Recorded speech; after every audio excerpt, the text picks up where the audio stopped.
Hello there and welcome back to 5-Round MMA.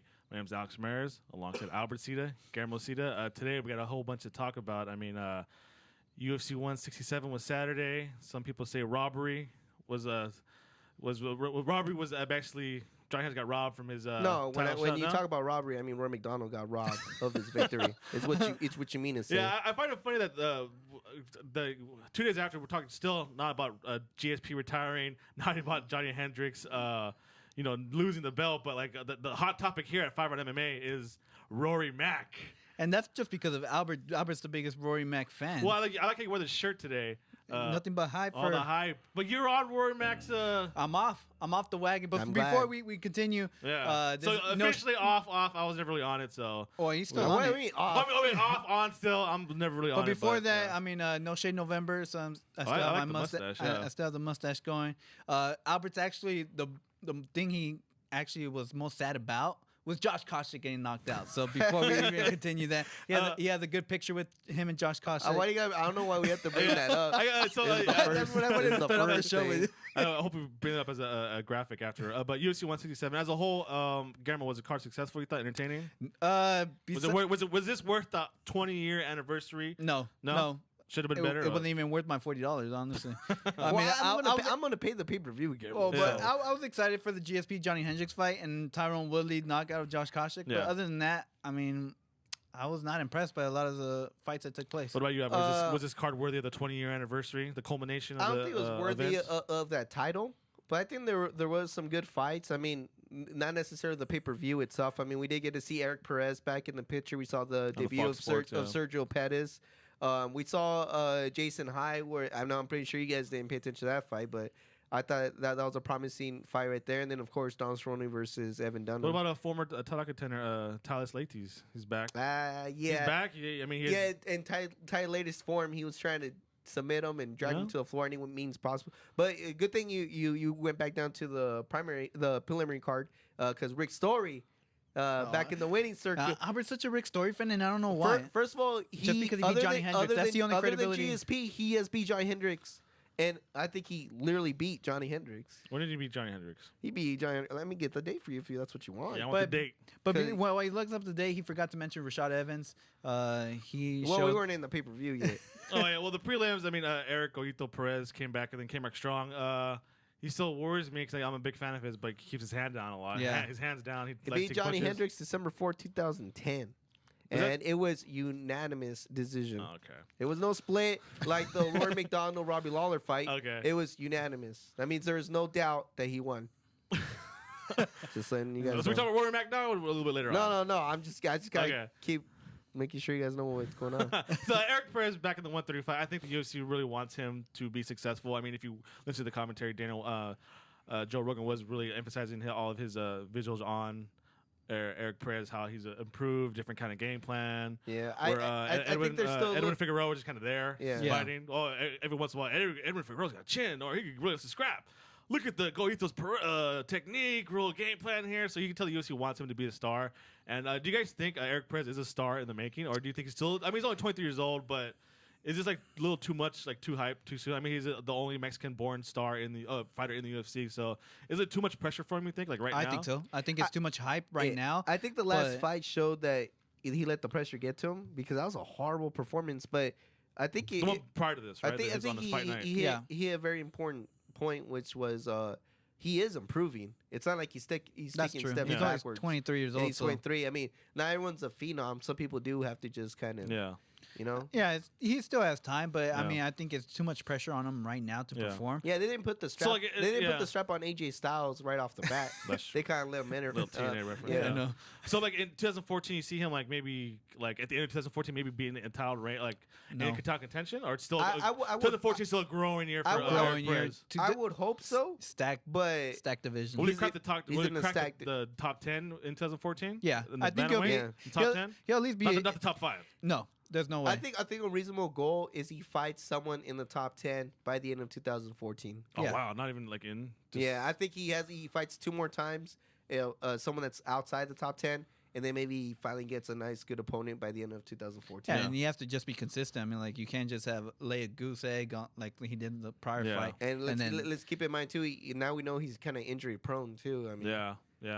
You have to keep an eye on that as well. I mean, look at the Nogueiras. I mean, Nogueiras. I also want to highlight. I guess he's my boy.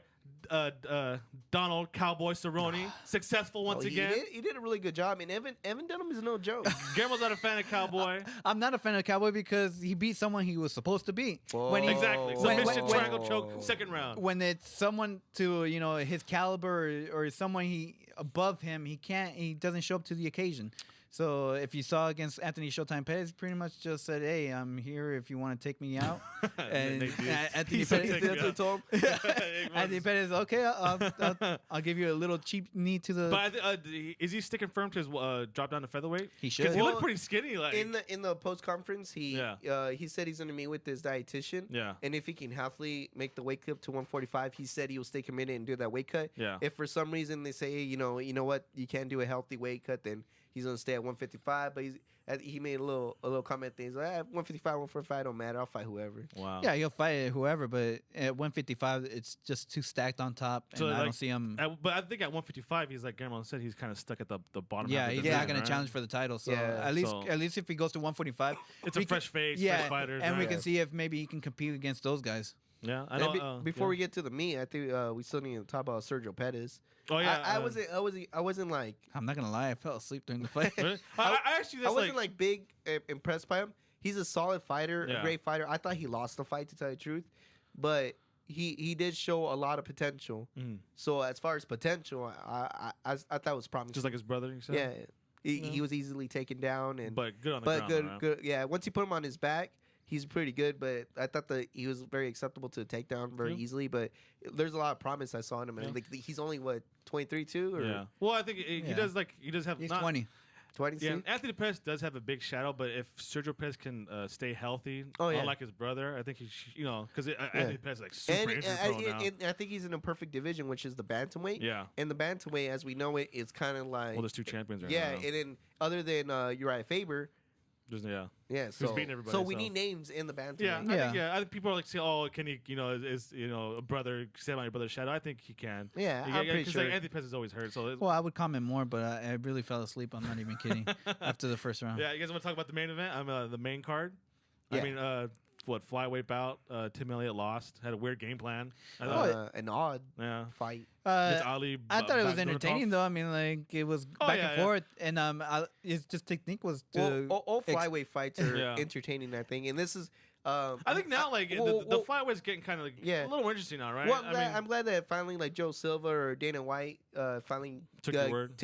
go around and actually watch your show, because I've been saying it. How do you promote a new division if you keep putting it on the Facebook fights?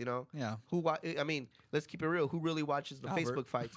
Except me, because Albert does, I'm yeah. in love with this stuff. But who else would watch the Facebook fights? Yeah. Well, I watched That's it why with you have to put so- them on prime time on the main card, and let people start soaking it in. Yeah, I think another big one was Tyron Woodley. I mean, Oh, do you think man. he kind of I set think- Josh Koscheck into I think early retirement? I think or- Josh Koscheck owed the money or something, because Tyron Woodley was on that. I mean, like, I'm surprised he wasn't really sad Yeah. because and if you look at his desktop, it's a picture of him There's and Josh Koscheck. there's look no. at the screen. But with Josh Koscheck, I mean, Tyron obviously he's going to be a factor in the welterweight division. Obviously, a tough fight for anybody to take. Yeah. But But it brings Josh up, Koscheck, I mean, My thing on Josh Koscheck is it's time. It's Yeah. time for him to hang him up. That's It- it. it- I it's think- a- 35 years old. I mean, look at his wins in UFC. He has a lot of wins in the UFC. Yeah. It's one of those things where like you learn the hard way. Like Chuck Liddell, I mean, Yeah. he literally learned the hard way that his time was over. He lost. It happened. yeah. It's going to naturally happen, and it's funny how it happens sometimes. Sometimes it's like instant, Yeah. and then sometimes it's like no, like that's Well, it. I mean, he beat Matt Hughes, he beat Mike Pierce, and then he lost to Johnny Hendricks, Robbie Lawler, and now See, now Tyron I'm Woodley, starting to so. think like when he changed training camps, but maybe. it's how he lost. Yeah, I'm Yeah, saying, true. yeah. I mean, but like, it's kind of like Yeah. this guy's 35 years old. I think when he changed training camps, it kind of said like, "Oh, I'm using my camp as an excuse, saying Yeah. that I still have it, but Or maybe it was in the back of his mind that he can always say like, "Well, I'm moving into camps. I'm still into transition." exactly, and I can improve, I can get better, I can get back on top." But I mean, like, And another key thing to point out too, like we talked about the losses. I mean, technically, Chuck Liddell lost to Keith Jardine, Yeah. but it wasn't until how he lost his in the next 2 fights, which I think you can see here with Josh Koscheck. Yeah. He had a struggle fight and then a bunch of like. Yeah, because I think Josh Koscheck will still get a couple more, maybe 1 or 2 more fights, and depending on like now you could see that Tyrone Woodley really dominated him with the knockout. I really think that last GSP fight he had, that was literally like the peak. and then it's now downhill. Yeah. So, nothing to bash on the guy. I mean, I never really liked his career, but not to bash him. But it does really feel that the time's up, and maybe he needs to just take another a guy, step back. another guy from that first season Ultimate Fighter you can see coming. But who's still going strong? Diego Sanchez. Well, I don't know about going. He's still going strong. That class is pretty much done, huh? Yeah. Kenny Florian, Stephen Bonner, it's just Diego Forrest Sanchez. Griffin. If you really think about it, that's cool. That's cool and crazy. So we're gonna skip over the Robbie Lawler Rory Mac fight. Oh, okay. Just because we want to say that the next segment because we have a lot to talk about. But let's go to the co-main event. Rashad Evans and Chael Sonnen. Rashad Evans took care of business. He beat somebody who was supposed to beat. Yeah. Even Chael Sonnen said like I can't really hang in 205 anymore. Yeah, he's gonna go back down to 185. Yeah, it makes more sense. I found one thing interesting in the post conference thing. Chael Sonnen had it looked like he either got tested or he had an IV, which I thought was pretty interesting. That how they do random drug testing. Yeah. I found it interesting that if he did get drug tested, or I find it interesting too that he would need an IV, which tells me 2 things. One, he wasn't ready for this fight if he needed to be hooked onto an IV after a fight. Yeah. Or 2, that he got randomly checked to see if he was. Well, he does have on a bad rep with the Nevada commission. Yeah, because if you saw him play, he's the only fighter that had it look like he had a shot or something. Well, I think either way, Chael didn't give any excuses. He said Rashad beat me. Yeah. So I mean, even Rashad Evans. I think a lot of people agree that he really shouldn't have been in that weight class to be. Yeah, this fight was kind of weird. It doesn't make sense. It was a meaningless fight. And he was fight just a fight. And he was on a high after Anderson Silva fight, even though he lost. He was still in the peak. So I don't understand why it would have made more sense now. Rashad Evans versus Gustafsson than Rashad Evans Chael Sonnen. I would have scrapped this fight. Well, Evans said he wants to fight Gustafsson or Fischer now. Now that Gustafsson's booked, though, I mean, like you have to wait till he fights. He didn't suffer any damage here. He could probably step in if he wanted. Yeah, to. I mean, if he really wanted to, he could say. If Evans really wanted to, you really think so? If he really wanted to, what damage did he take in this fight? None. If he really wanted to, he could say, you know what, I'll step in for a face Gustafsson, but he doesn't want to. Yeah, you guys are crazy. He has a point. You get there in a heartbeat. So that's it for this segment. Stick around. We didn't talk about the championship fight. Oh, that's the next round. Yeah. Oh, okay. We're talking about GSP and the TriStar welterweight division. Modeling agency on the decline. The welterweight division, the main event, the fight, all that, and just all that like good stuff. the full shoot was canceled today for the Mark TriStar Monster. Mark Echo has like so no is models this segment. Please visit 5roundmma.com on our social media on Twitter, Facebook, and Instagram. 5roundmma.com.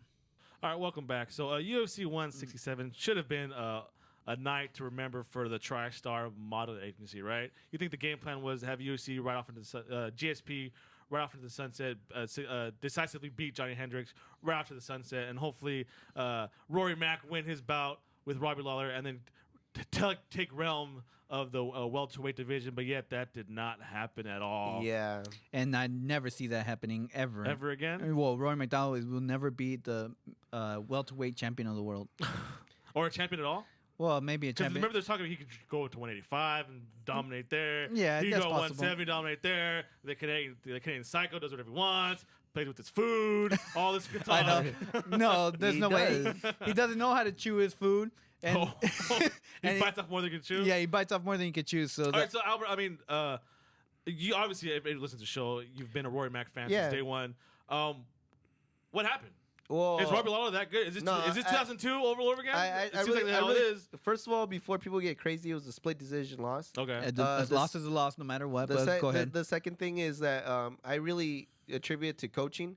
I did not see, never once did I see them really tell him to push the pace or tell him, like, get in there and have him respect your power rather than the other way around. Okay. And so I blame more to coaching than anything. But people forget, and this is, I think this is probably the biggest thing I could say, is people forget that sometimes a fighter has to lose to know how to win. All right. If Cain Velasquez didn't lose to Junior Dos Santos, you think he would have that type of performance he had the 2 fights after that? But then again, he was injured. He said it. No, he said it. If I didn't lose to that, I wouldn't have known that I have to stick to a game plan.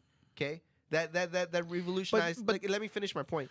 First of all, it was Cain Velasquez lost, right? Yes. When GSP lost to Matt Serra, right? Mhm. What did he say? I'm never gonna go in and be that sloppy again, right? Mhm. And it changed him. And then he went on and become the champion that he is right now. Yeah. Okay. Anderson Silva is currently at the loss where it's going to be revolutionized. You guys can laugh all you want, but these are the second reign of Anderson Silva. These are facts.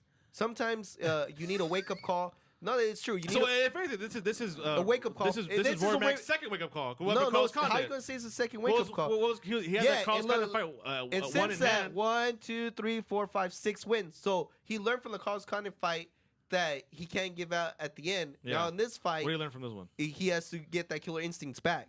Because before that he was finishing people. Well, first thing. Last two fights he didn't finish. last two Jake fights, Ellenberger. but look at He the didn't last finish the BJ Penn. two prior before to he that, continues, he and the blames ones the before coaching. At the end of the day, Roy MacDonald's the one inside the cage. that. He's the one. and hopefully he recognizes this after this loss. So- He needs this loss I don't recognized. think Look, he can listen, use the coach I'm the as- one in the coaching as an octagon, excuse. and I'm the one that needs to finish. So you're saying the coaching? So does he stay with TriStar? He went to TriStar after he lost to Carlos Condit, right? So I mean, yeah, he did do a coaching change the last Yeah. time he lost. So I what really should he hope do? he does it again. I mean, I don't know Rory MacDonald. If I did, we would have a long talk last night. But I can see you in the corner of Rory Mac. Would you put me in your corner or what? yeah, I think we can make it happen. But I really hope he seeks out different coaching. It's very clear to me that TriStar has only one MMA fighter in that. But he's no in longer that gym. there. Yeah, he's not We there don't know. anymore. So, No, right? we So do can't not know think- that. These are all speculations. Dana White said he was going to talk to GSP. We don't know. Man, They're all Dana White, speaking of speculations. Dana White was mad on Hey, Saturday. don't you have a little rant on Dana White? Oh, about what? Well, I mean, like, Basically, if what you more guys, do you want? for the audience, like, if you guys didn't see Daniel White's Oh yeah, post, he made his Thank dumb you. comment. yeah, Yeah. we'll stick to. He Let's jump over to Rory Mac still has a lot to prove, and I think a lot of people's eyes. Right? Yeah, No, I'm off the no, bandwagon. a I lot to agree. prove. I'm right? off the bandwagon. I mean, now hopefully I now don't call it bandwagon. Yeah. This is something that's been written in scripture that Moses himself wrote after Oh the my Ten God. Commandments, but hasn't been found Well, yet. Of hopefully- a Canadian cycle coming in January Is that- 2010. to quote on it. Yeah. Well, hopefully now Rory Mac is like kind of like settle back in and not have all this hype behind him now. So and maybe go on a roll. Maybe Matter of fact, I give him more hype. No. more hype. Keep in Okay. mind, before we move, I'm keep in no mind. longer excited when he fights. Last episode we were talking about 2014. Yeah. This Is is he still- 2013. I wasn't talking about 2013. You guys should have asked me about 2013. You asked me about 2014. 2013, you said Anderson Silva will be fighting Rory MacDonald for the belt. Did you see that? Yeah, he I said. don't know. You're being You're gonna pull up the ridiculous. tape. He's being ridiculous. Anyway. right now. But so we'll move on to the main event now. GSP versus Johnny Hendricks, which many people feel Johnny Hendricks was won. robbed. If you look Other at people the- say GSP. I mean, Kenny Florin was like really adamant that he had GSP winning. Oh, really? Yeah, He's like, like the adamant. only He was MMA like- fighter that I saw. He was that. like, no, GSP won. He had it. His point was that damage is not an official ruling. So Well, I mean, GSP faces more bruise, but you don't score points on damage. He's like, if he looks more What beat about up. on strikes but then landed? Yeah, but I mean- GSP cuts easily. Yeah, Jake so- Shields cut him. Yeah. So I mean, like that's not a determining I mean, factor so to me. I guess let me ask you, Guillermo, did you believe that? Did you agree with the decision? Yes, I agree. He did not beat the champion. To me, GSP won round 1, 3, and 5. Albert, did you agree with the decision? No, I didn't agree with the decision. But if Johnny Hendricks would have won that fight, I think Alexander Gustafsson deserved to win the Yeah. John Bo Jones fight. So I mean, like I'm at this point on Saturday that at least the judging's horrible. But at least they're consistently horrible. Horribly, yeah. Like the thing you ask for, like in a baseball Yeah, game. 'cause that would've if the- been- if the umpire is calling the strike zone like way out, but if he's calling for both sides, he's being consistent about it. He's Yeah. being consistently bad, so you really can't complain. Like in basketball, they keep calling these like ticky-tack fouls, but they're being consistent about it. So I mean, when it comes to any kind of officiating or ruling, yeah, it's bad, but at least they're being consistent about it. Yeah, so, that's true. I mean, I would have been more upset if Johnny Hendricks won, and then Yeah. I would think like, wait a second, why didn't Alexander Gustafsson I, win I, that? I guess to me, Johnny Hendricks wasn't the clear winner. He didn't well, that goes to decisively your point. beat. You got to beat the champ. right? Exactly, he didn't beat the champ. We're talking the way over here, and the only thing we agreed on was that from now on, I think when it's a championship fight, you either have to finish the champion or it has to be literally a one-side beating like Yeah. Cain Velasquez and JDS. Well, it's just like wrestling, right? You can't beat the champion on a count out or No. a DQ. You got to pin him or submit yeah, him, right? exactly, So- yeah. I totally agree. And it should be like that. So I think from now on, that's exactly what I'm gonna look for in every chat. Even if it's someone I like, and if I don't see him, like it's either a Cain Velasquez JDS fight or Yeah. he doesn't finish him, then I thought looking champion back, should looking automatically back at the win. fight now, like I was wondering why Hendricks wasn't more aggressive. Because he thought he had 1, 2, 3. Why do that? But then if you have the guy finish I don't know. him. He put up a picture of his hand. It looked pretty swollen.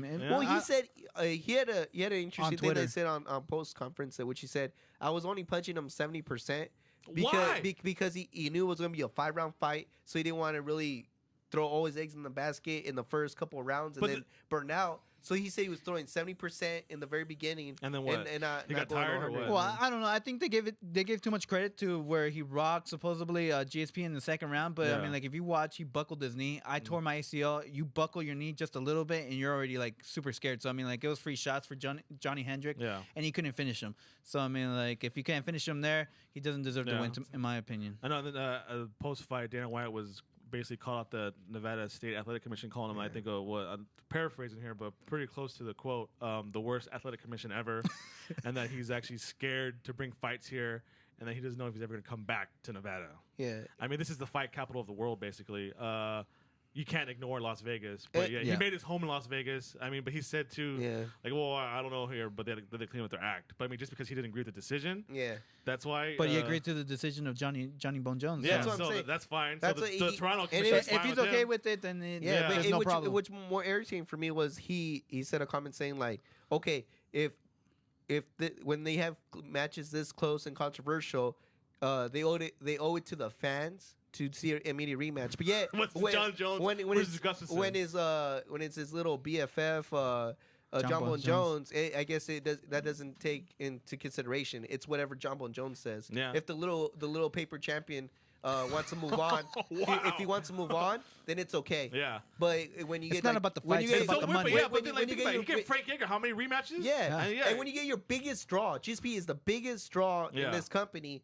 And he wants to take time out. Oh, no. How dare you? He How said that dare too. you, GSP? He kind of twisted around too. He's like, oh, well, I'm a promoter. As a promoter, I should want GSP to win, but I'm mad he lost. So it's kind of like, I mean, I think that people would say that, as a promoter, Alexander Gustafsson versus John Bone Jones too will be very highly demanded. I'll tell you what, I'll pay for it if it was $60. End of the day, at the end of the day, Dana White is a promoter, a fight promoter. No different from any of it. No, he's a fight promoter, so it's like you can't really take his word for anything. Just because he swears and keeps it 100 to everybody else, he's a fight promoter. He's all about making money. So it's all about money at the end of the day. Yeah. So, but I mean, like for him to say like this is like an outrage, and I think he said too like, oh, I won't let GSP retire. GSP won't retire because Hendricks a rematch. It's kind of like okay, because you don't agree with it. I mean, so automatically you got to set it up. But like you said, like Gustafsson sends John Jones to the hospital. He was out in a stretcher. Yeah. In a stretcher. No, there's no rematch needed for that. Yeah. GSP came to the post-conference fight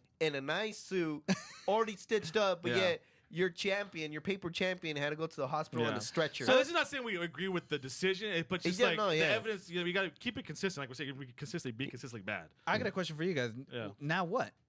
We're in the welterweight. I think we should talk. Well, now that GSP and Rory Mac are out of the welterweight division titles picture, so. But if theoretically GSP is gone, yeah, I think it comes down to a miniature welterweight tournament. I mean, don't say it's a tournament, but I mean, start matching the guys up. Wouldn't Ben Askren be like just amazing right now? But they don't want him. He just got released from Bellator. I'll tell you what, Ben Askren would come here and Ben Askren would lose. No way! Ben I would Askren love come, to see Askren against Johnny Hendricks. Wouldn't that be amazing? Yeah, Ben Askren. Johnny Hendricks will knock him out. Ben Askren will come in here and clean this division. No Not way. even funny. You might as well give him a mob because he's gonna wipe the floor with these guys. They should do a tournament. They should do a welterweight tournament and have Ben Askren in it so he can win the tournament twice already. Imagine winning a Bellator tournament and a UFC tournament. Hands down, Ben Askren, best welterweight in the world. Look, I'm a fan of Tyron Woodley. Tyron Woodley wouldn't even lay a finger. Oh, wow. Ben Askren, he'll be on the ground on his back. Robbie Lawler. On his back. You know what? Rick Story. On his back. Johnny Hendricks. On his back. Carlos Condit. On his back. I'll give you Carlos Condit. On his back. I'm telling you, Ben Askren will put all these guys on their back. Like it or not, they're going to enjoy a funky ride for 5 rounds. A funky ride. Especially 15 if GSP, minutes, 3 rounds, don't matter. Let's say if GSP is going to step away like for a while, 9, maybe a year. I think more than that. Maybe like 2 or 3 years. 2 years? Wow. I mean, like, do you get 2, 3 years of prime like that? He was getting very emotional in the thing, so it's something real deep. And he even says he can't even sleep at night. Whatever the situation is, he can't even sleep at night because of it. So it's pretty serious. But I would say this before we leave Ben Askren and get back to the welterweight thing is I wish and I pray every day that Ben Askren can they make an Ultimate Fighter welterweight division, Like a new season? and I wish Ben Askren would join it. Clean out this whole. Oh my gosh, make these guys look And so what much like a would joke. happen if no, he no, no. wouldn't? He wins Ultimate Fighter, right? Yeah.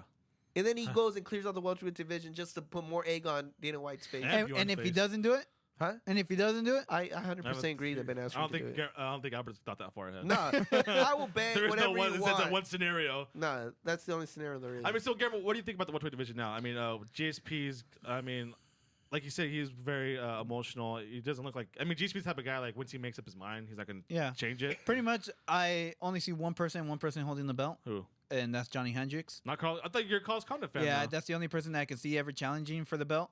And being, Carlos Carter has a lot to do with his ground game. Before but he that can challenge that's again what Johnny holds me back. Hendricks. But Johnny Hendricks deserves to be the champion. But if- even like if GSP. even when they fought though, Johnny Hendricks kept it on the ground to prove a point. I mean, kept it on standing to prove a point. He only took down Carlos Condit because his hand was broken. Yeah, exactly. So you think if Johnny Hendricks and Carlos Condit were to fight again in a straight up like stand up game, Carlos Condit would still lose?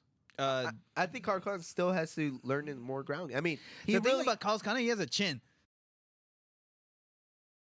He took the Full hardest force. hit from Johnny Hendricks, and he was still standing. Yeah. Yeah, that's this true. guy almost cussed. But to me, Johnny Hendricks, they should do a tournament. To me, it should be a four-man tournament. Johnny Hendricks, Carlos Condit, Tyron Woodley, and maybe like a Jake Shields. Yeah. I really think they should take out Jake Shields, put him Rick Story. No, He has a win over Johnny Hendricks. Yeah, that's true. He doesn't win over Johnny Hendricks. But Rick Story That's is more than nobody Carlos yet. Condit could say. Oh, You man, throw him in there? I would rather put Robbie Lawler than Rick Story. Rick Story Yeah. still hasn't. Rick Story has a win over Johnny Hendricks. almost has like the same feel How as many years ago though? Not that long ago. Well, as of right now, the top 10 standings are 10 Robbie Lawler, number 9 Nick Diaz, number 8 Matt Brown, 7 Jake Shields, number 6 Martin I don't Kamen. think they've updated Yeah, yet. but Yeah, Yeah. no, they haven't. Obviously, number 5 Damon Maya, number 4 Ellen Yeah, Berger. David Maya's still up there. Number Yeah, 3 Ellenberger just McDonald, lost. number 2 Carlos Condit, Yeah, number 1 McDonald's Johnny out of Hendricks. that top So five. those Hey, are the guys. Cadman's like way high up there. Yeah, I think Tyron now- Woodley's not even on the list. I think Come if they on. do it now, you got to put Hector Lombard in there.